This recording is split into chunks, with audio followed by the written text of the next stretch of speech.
Okay, welcome everybody to Leeds Theosophical Society for our regular fortnightly Zoom meeting, which we've been doing now for just over 5 years.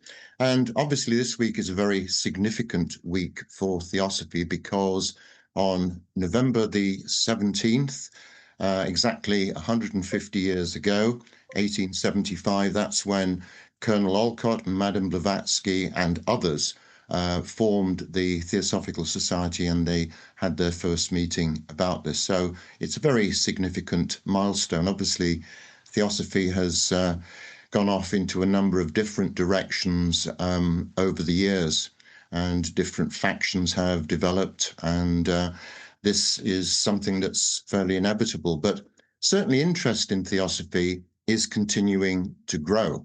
And there is a general interest in many of the principles and ideas that we talk about.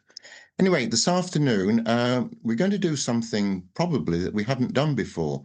And we're delighted to welcome a regular contributor to Leeds Theosophical Society, Dr. Steve Taylor from Leeds Beckett University. He's a senior lecturer in psychology, and he has a particular interest in spiritual matters.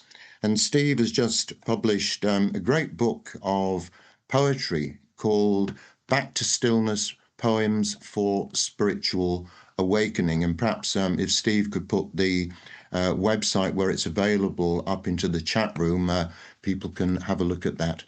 But I wanted to start, Steve, just by going over some old ground. I think the first or the second time that you spoke to us, you said something which has continued to fascinate me. And this is about the idea that certain people, when they go through traumas or deep anxieties or major upheavals in their life, some people crumble and become victims, but a significant number of people seem to benefit from all this. And it seems to act as a kind of a catalyst and give them a new momentum and propel them into perhaps new, more positive areas of their life. Could you just talk a little bit about your work in this area? Because, as I say, I find it really fascinating that this happens, particularly in the modern environment when we talk a lot about people being victims. And, we assume that everybody gets crushed by these things, but that's certainly not the case, is it? The human spirit seems to prevail and triumph in some way. That's true. That's definitely true. There's been a concept even in mainstream psychology for about 30 years. There's a concept which is called post-traumatic growth. That actually started here in the UK. It started in the late 80s. There was a psychologist who studied people who survived. Do you remember the Zeebrugge ferry disaster? I think it was 1987. I may be wrong, but I think it was about 1987. And I think there were about 230 people who survived that disaster. I think about 200 people died. But there was a psychologist called Stephen Joseph who studied the survivors, and he wanted to find out how they were responding to the disaster. So he spoke to them maybe 2 years later, spoke to some of them. And to his surprise, he found that a lot of the people reported positive after effects of the disaster.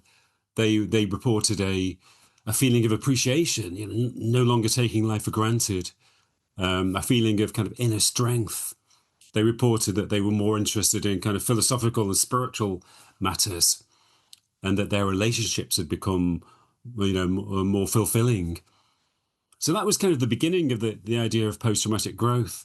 So now psychologists say that almost 50% of people who go through any kind of trauma will eventually, even if it takes a few years to manifest itself, they will eventually experience some positive after effects. And those positive after effects are mainly related to what I just described, like more fulfilling relationships, a greater sense of appreciation, a more philosophical and spiritual attitude to life, a greater sense of inner confidence or resilience. So, but my work focuses on a more extreme variant of post-traumatic growth, which I call transformation through turmoil. So I've done a lot of research studying people who've gone through really kind of critical life events, critical and very serious upheavals in their lives, like bereavement or a diagnosis of cancer. And I found that it's not uncommon for people to actually experience not just post-traumatic growth, but a kind of transformation, and almost like a spiritual transformation, a spiritual awakening.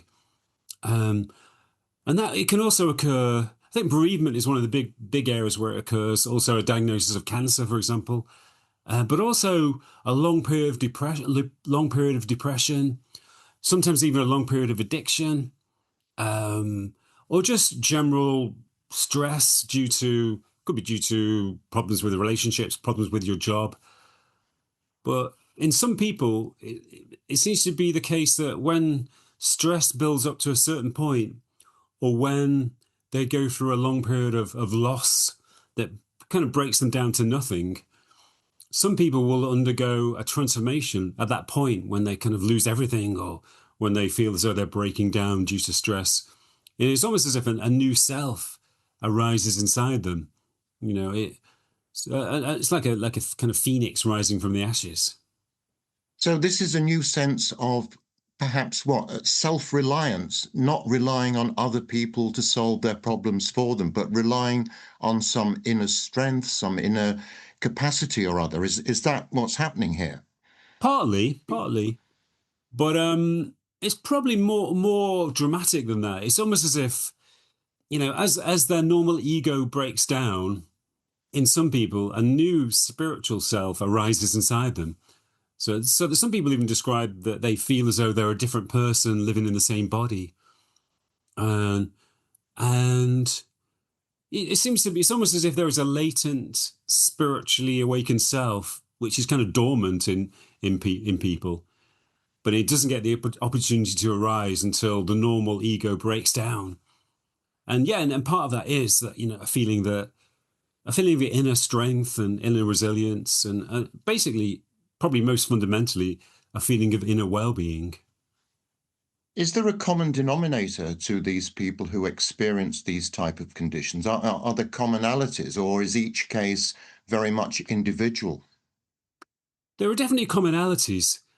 Well, one of the commonalities is that it's usually a very intense period of turmoil and stress, and often over a long period.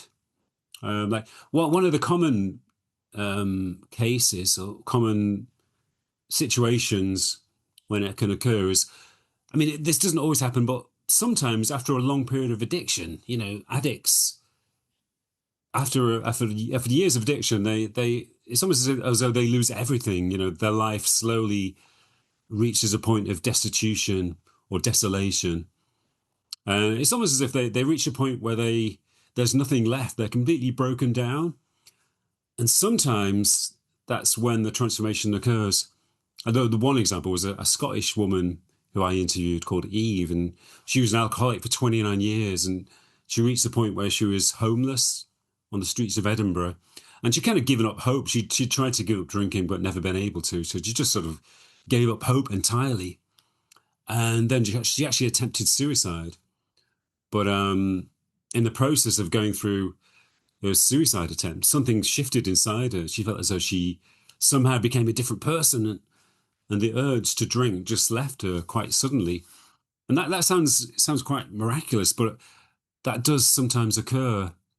Or it could be, like I said before, a diagnosis of cancer, where in one of the cases I investigated, a woman, as soon as she was given the diagnosis that she had cancer, immediately everything changed. She changed, her whole reality changed. And she said that suddenly she's aware of this kind of energy, this kind of radiance all around her, and this feeling of deep well-being inside her.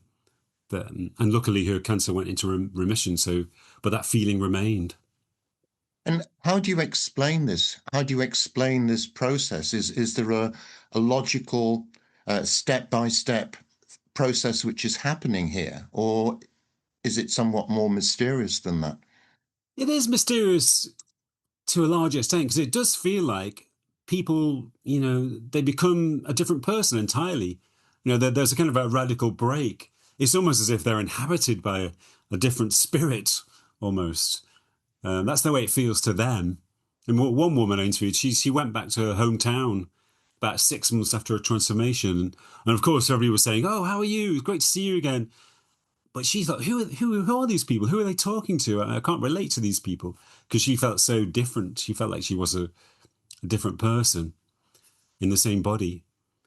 But I think the only way you can possibly explain it is to. I mean, what I found that it was related to the way that people would respond to their situation. I mean, obviously, all human beings go through trauma and turmoil in our lives. That's part of being a human being. But not everybody goes through this transformation. And we also know that not everybody experiences post-traumatic growth. So it's partly about how you respond to your predicament. And I found that it was largely to do with an attitude of openness or acceptance or surrender. You know, if people were still trying to struggle and fight against their predicament, they weren't likely to undergo transformation. But it was related to that kind of attitude of surrender, of letting go. That was when the transformation occurred. So I guess, that's probably the most important factor. So, as well as people regarding themselves and their situation very differently in this process of transformation, as well as this radical reset of their attitudes to things and their uh, decision not to fight these things anymore, does this have a creative impact on some people? I mean, for Mm, example, people who write or do music or other creative pursuits, does that figure in all this? definitely, yeah. Well, one of the common after effects of this transformation is enhanced creativity.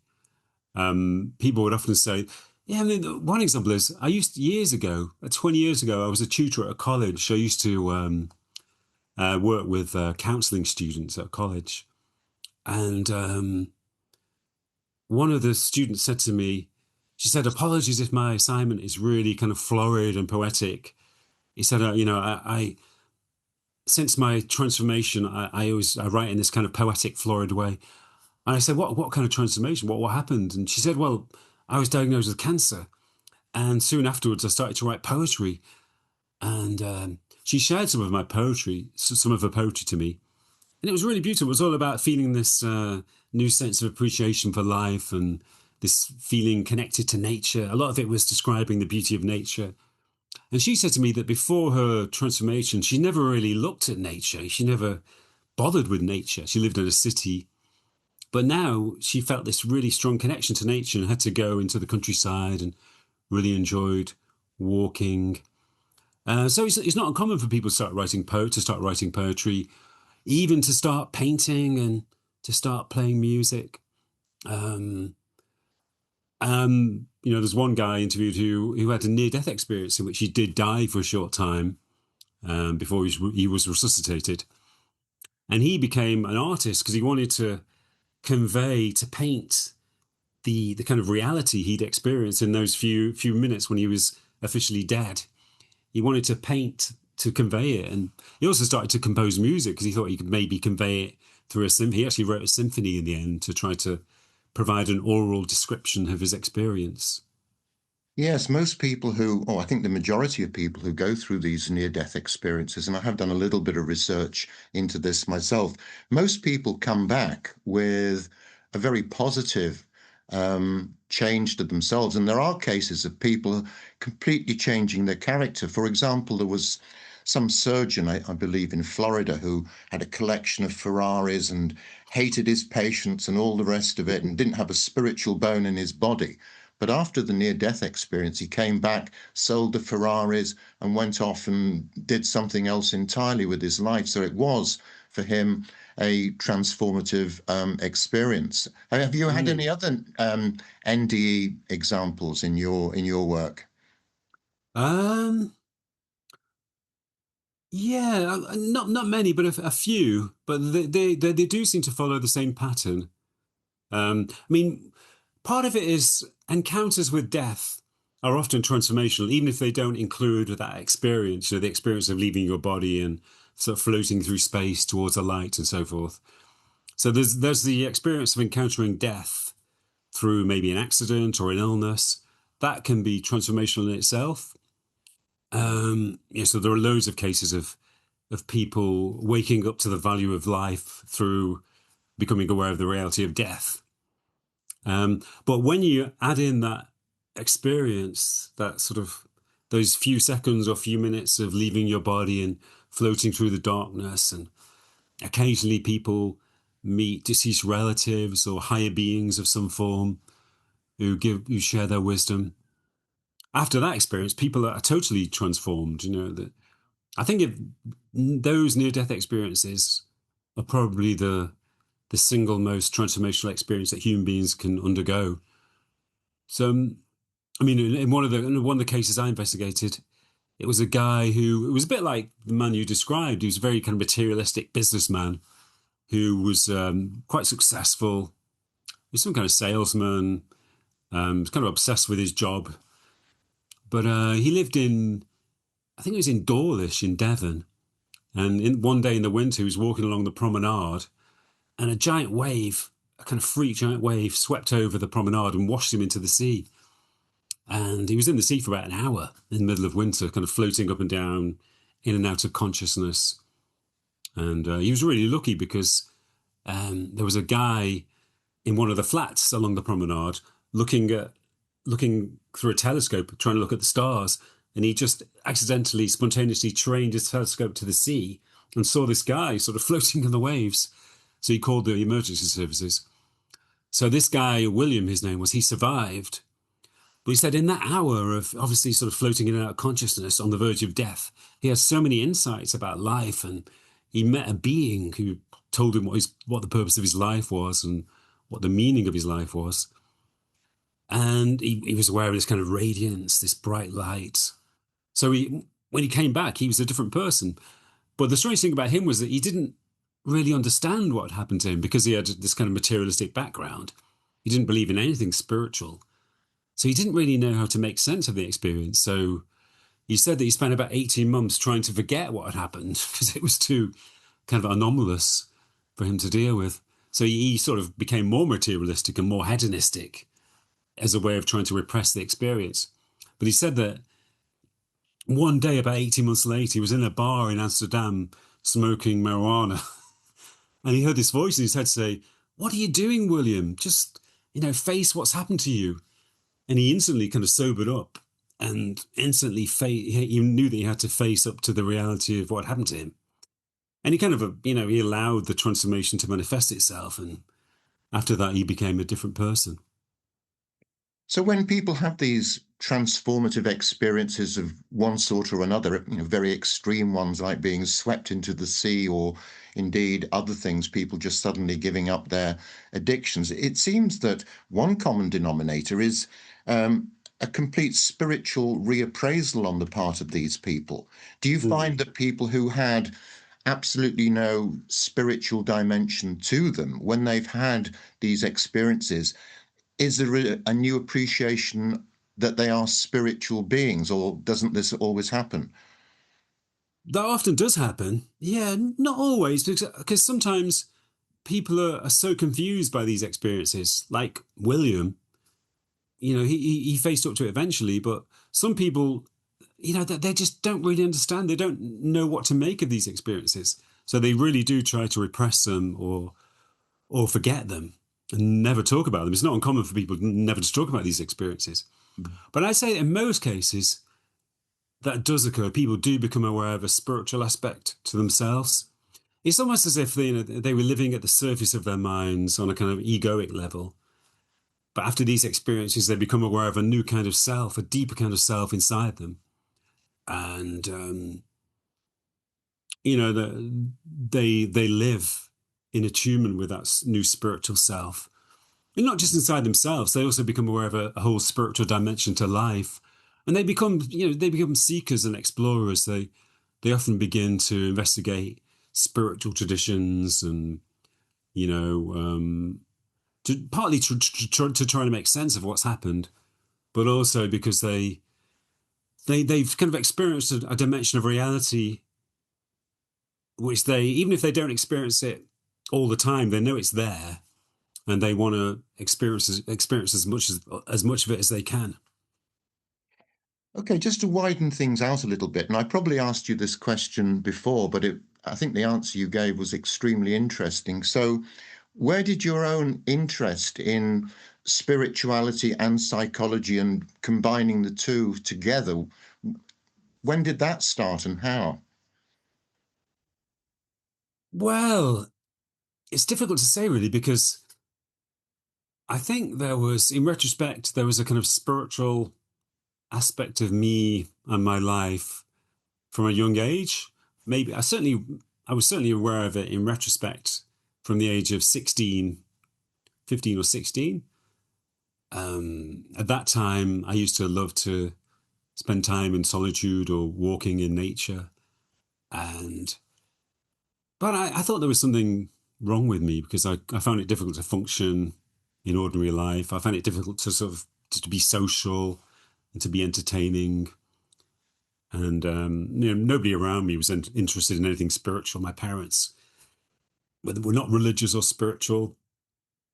I didn't know anybody around me who was religious or spiritual. So for a long time, I felt kind of confused and isolated. Um, it wasn't really until I was in my early 20s.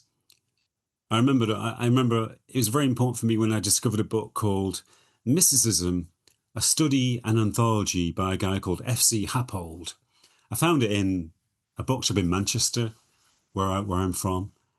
And I took this book home, and it's basically a collection of mystical experiences from religious mystics or secular mystics, or some excerpts from spiritual mystical texts. And it just sort of made sense to me. I thought, wow, I've been having these kinds of experiences, maybe not quite as intense, but I've definitely had these kinds of experiences. And everything just resonated with me. I thought, wow, it kind of opened up a new dimension of my life. And at the same time, I don't know if you're familiar with this, but I discovered Van Morrison, the singer. And in the 80s, he did I'm talking about for me, this is kind of the end of the 80s, when I was in my early 20s. But he did a whole series of kind of spiritual, mystical albums, including like theosophical themes on some of his albums. And he was definitely into theosophy at that time. Yes, Um, yes. and these albums just sort of resonated with me. They sort of depicted and described this whole dimension, this whole spiritual dimension, which I was experiencing.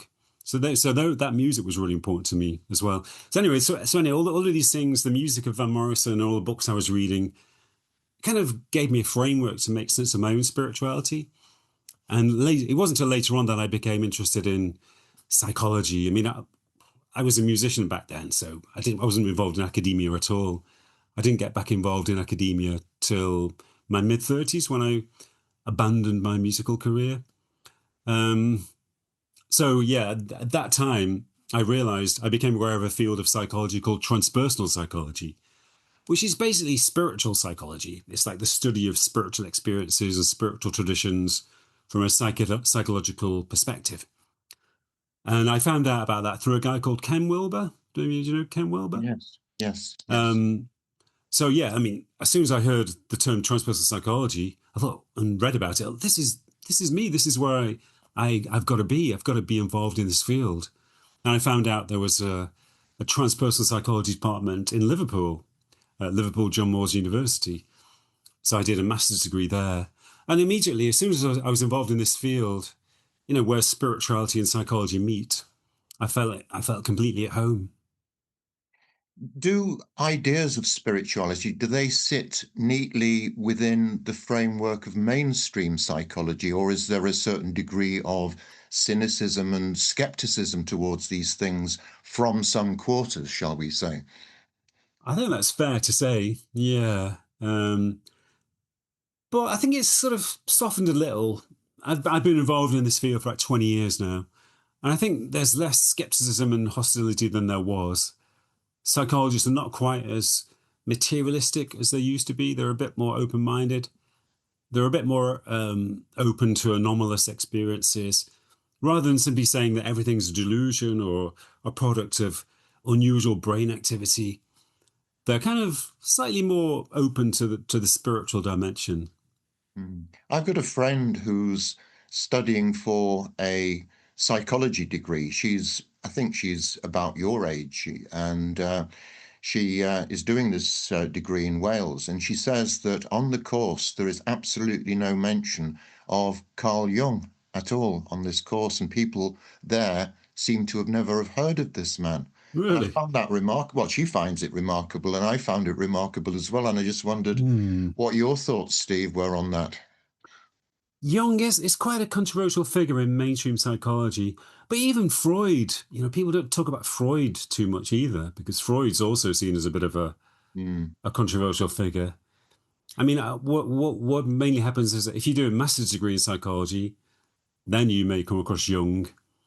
But yeah, he's a bit of a, because his interests were so esoteric, and um, because he did veer into some controversial areas like astrology and Alchemy. alchemy. Yeah, he is quite controversial in mainstream psychology.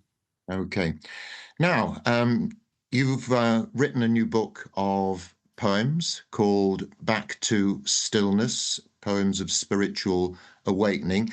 Can you just tell us a little bit about this and what prompted you to write it? Are these recent poems or are they a collection of poems over a period of time?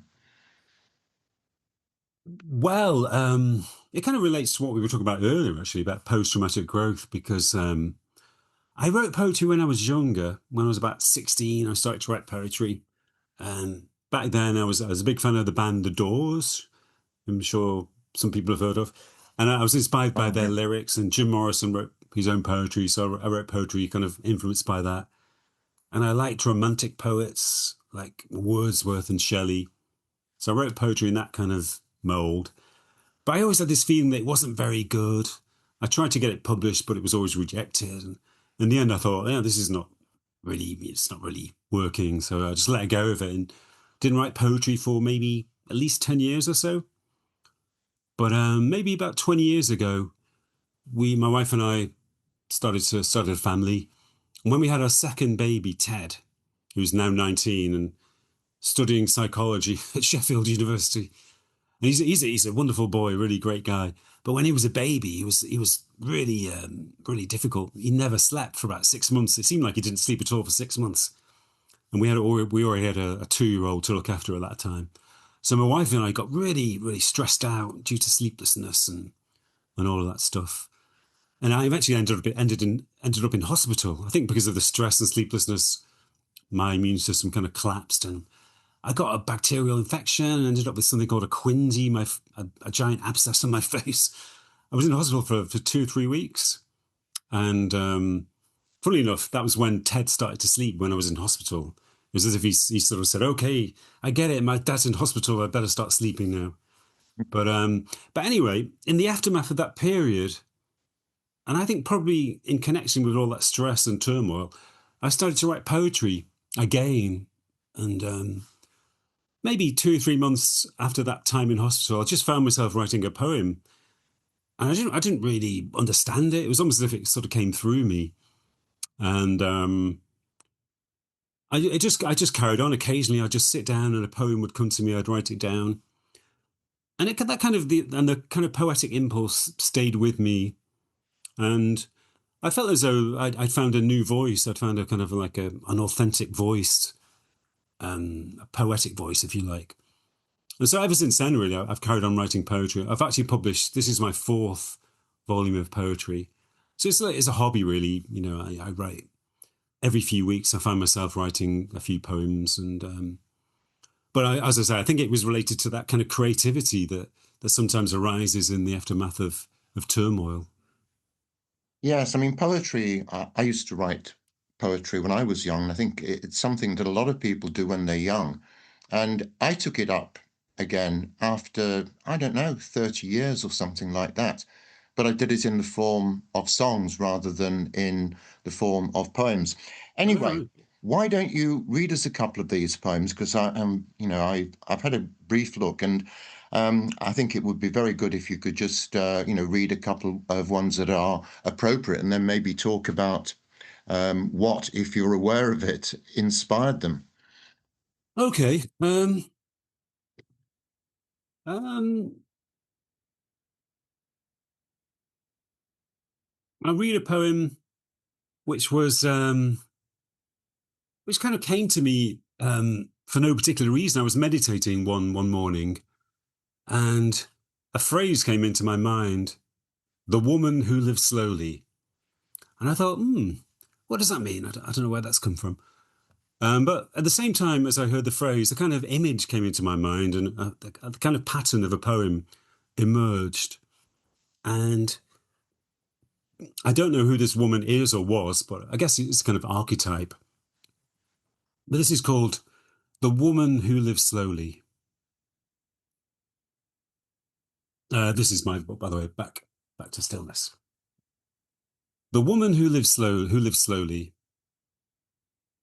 They laughed at the woman who lives slowly because she sauntered instead of hurrying, and stopped to gaze at trees and clouds, because she weighed her words before speaking, and waited for intuition to guide her decisions. They complained about the woman who lives slowly because she never rushed to answer queries, seemed oblivious to deadlines, impervious to pressure, and spent her days watching and listening to the world instead of joining their frenetic activity. But soon they respected the woman who lived slowly for the wisdom of her quiet mind and the craft of her careful hands, because the decisions she made slowly were right, and the work she did slowly was perfect. And in the end, they loved the woman who lived slowly for the benevolence that arose from her stillness, for the calmness that arose from her presence, and the spirit that flowed through her purely, because she lived so slowly. Well, I think there's certainly a message there for us all in this frenetic and hurried world in which we're all tied up and everything. So that was marvelous. How about another one? Okay. This is an autobiographical poem. And it's, well, it's kind of self-explanatory, really, so I'll just read it. It's called The Greatest Miracles. I guess it was partly inspired by one of my favourite poets, Walt Whitman. He's got a famous passage in his poem Song of Myself where he says something like, I can't remember the exact phrase, but it's like, "Who talks of miracles? For me, I perceive nothing but miracles. Every minute, every hour of the 24, I perceive miracles around me and in my body and in my soul." Something like that. So this is my own kind of interpretation of that. The greatest miracles. I've heard people talk of miracles. How Jesus healed the sick and raised the dead. How yogis can survive without food or drink and die and bring themselves back to life. How monks can levitate or fly or dry wet sheets with their body heat. But I have witnessed even greater miracles. I was there at the birth of my son. I watched as a fully formed human being emerged from the body of another. Still attached to his mother, he surveyed the room with a startled gaze, wondering where on earth he was. I saw wisdom in his eyes, a whole past life of knowledge, as if he'd come direct from another world. I was as stunned as one of Jesus' disciples. Where had he been all this time? How could such a perfect being materialize out of nothing like a phoenix? And I was there at the death of my father. I sat by his bed, watching, listening to each faint breath. After a long pause, the next breath didn't come. I looked into his eyes and saw that he was gone. He was an object, cold and white as stone. His consciousness had fled, like a bird out of a cage, into some hidden dimension. Where had he gone? How could he vanish so abruptly? It was the ultimate disappearing act, worthy of Houdini himself. And as I sat beside my father's empty body, I sensed that life has no beginning nor end, that birth and death aren't opposites, but gateways we pass through, borders we cross.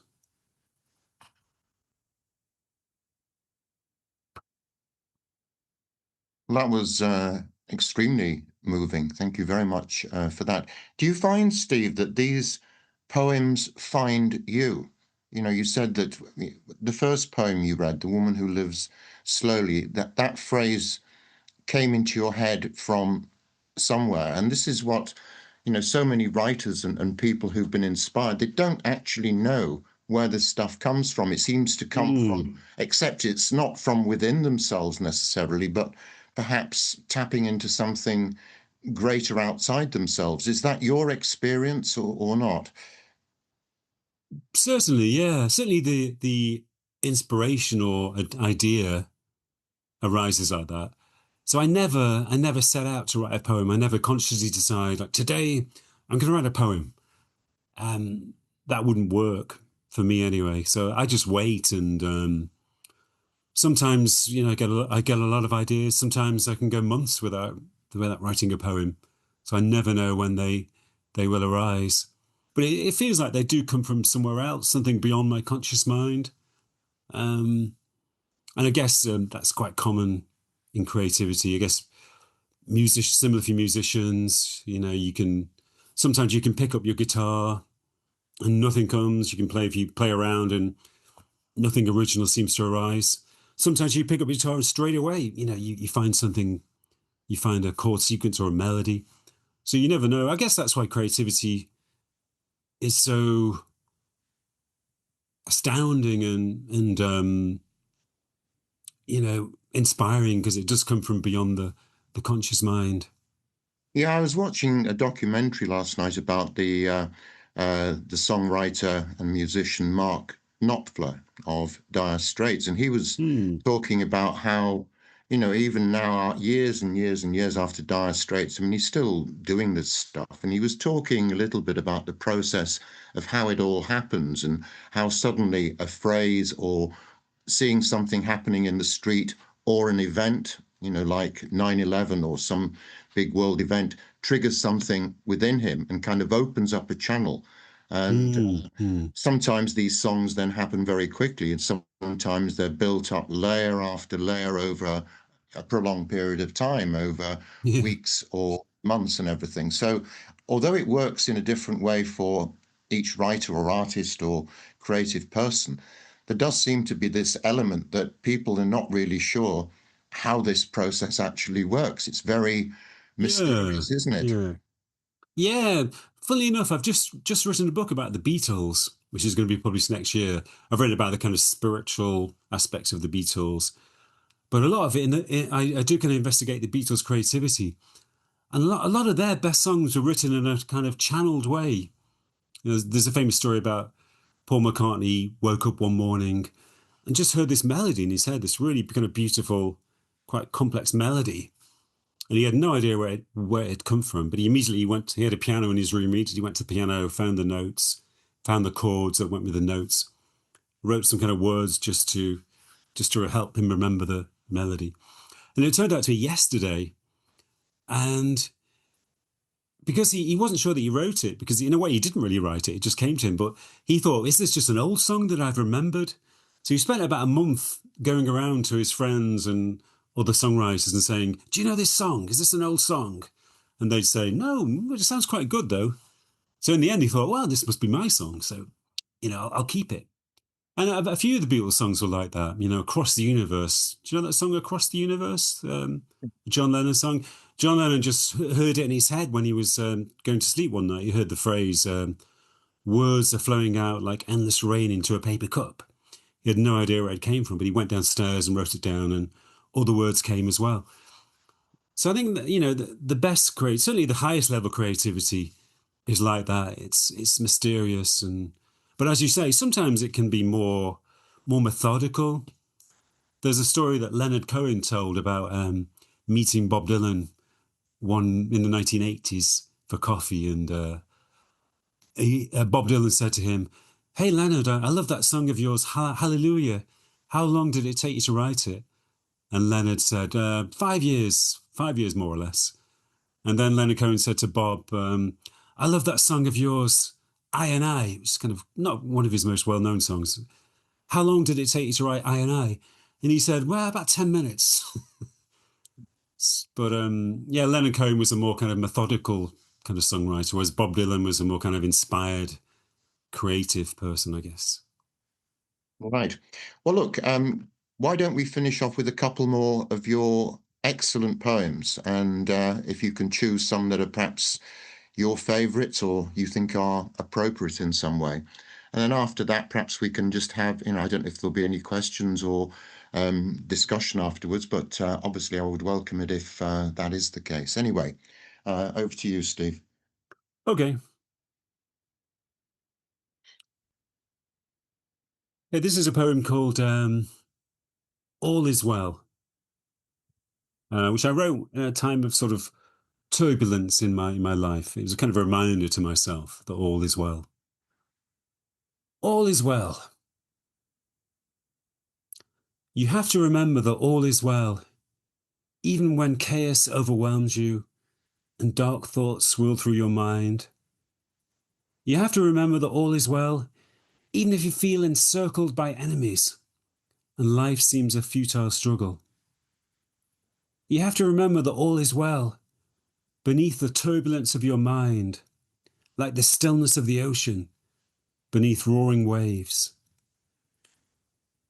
You have to remember that all is well. Then your faith will sustain you. Your confidence will strengthen you.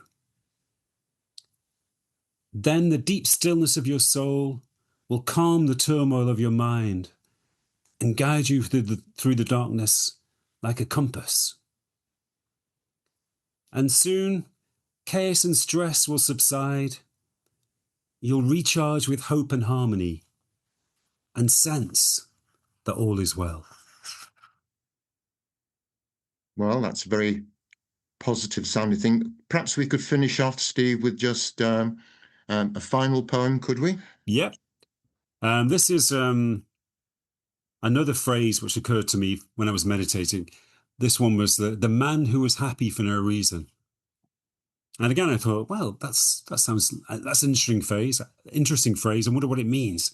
So I sat down to write it down, and then the rest of this poem emerged from that phrase. And I guess, it's a companion piece to the one I read earlier, about the woman who lived slowly. The man who was happy for no reason.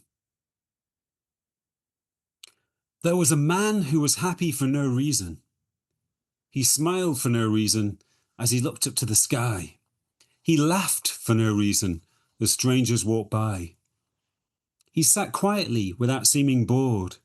He lived simply, but seemed to want nothing. He had no history of success, no future goals, but somehow seemed fulfilled. The man's neighbours were suspicious. They knew that happiness always has a reason, a piece of good news, a compliment, possessions that make us feel special, pleasures that lift our mood. Otherwise, how could one be happy? The authorities questioned and searched the man, but found no secret sources of pleasure.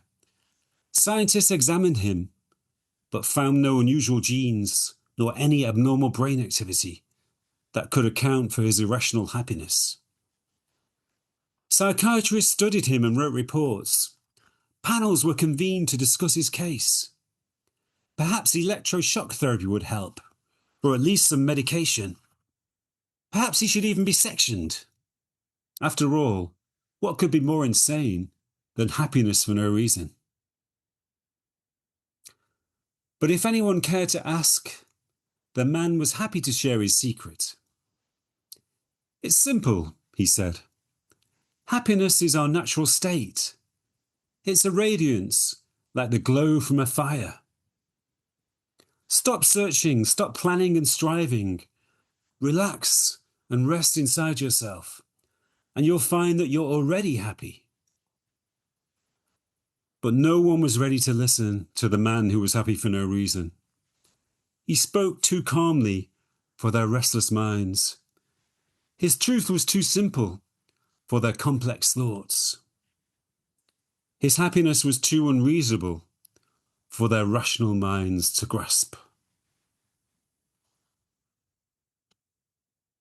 Well, thank you for that. It reminds me of the story I heard. I don't know whether this is true or not, but apparently if you are in Sweden and you walk down the street with a smile on your face, the police might arrest you because they assume that you've been taking illicit drugs and there can be no other reason. But that may be an apocryphal story. Thank you very much indeed for those inspiring poems. Well, on that mystical note, I think we'll wind up proceedings for today. Thank you, Steve, so much for a very interesting conversation and for your wonderful poems. And so in the meantime, have a very good week. And thanks again for joining us at Leeds Theosophical Society. So bye for now.